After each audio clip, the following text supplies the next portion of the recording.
एक्सप्रेसवेवर आज एका कंटेनरने समोरील 5 वाहनांना जोरदार धडक देऊन भीषण अपघात झाला आहे। या अपघातात इनोव्हा कारमधील 3 जणांचा जागीच मृत्यू झाला, तर टाटा टियागो कारमधील 4 जण जखमी झाले आहेत। या अपघातात कंटेनरने समोरील 5 वाहनांना जोरदार धडक दिल्याने भीषण अपघात झाला। यात 3 कार, एक आयशर टेम्पो आणि एक बल्कर असा 6 वाहनांचा समावेश आहे। या अपघातात इनोव्हा कारमधील श्रीकांत अनंत जाधव पुणे, अंबादास दामू पेटारे सिंहगड पुणे तसंच प्रमोद संतोष पवार या 3 जणांचा जागीच मृत्यू झाला आहे।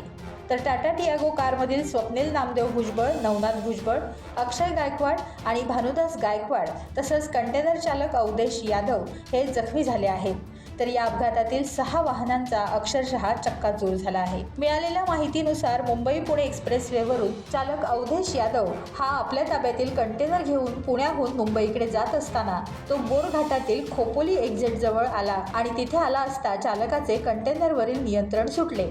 समोरील टाटा पंच कारला जोरदार ठोकर मारून तिच्या पुढे असलेल्या टाटा टियागो कारलाही या कंटेनरने जोरदार धडक दिली।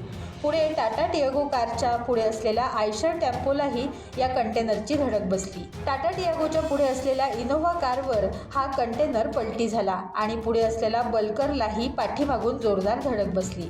अशा या 6 वाहनांच्या विचित्र अपघातात तिघांचा मृत्यू झाला आहे।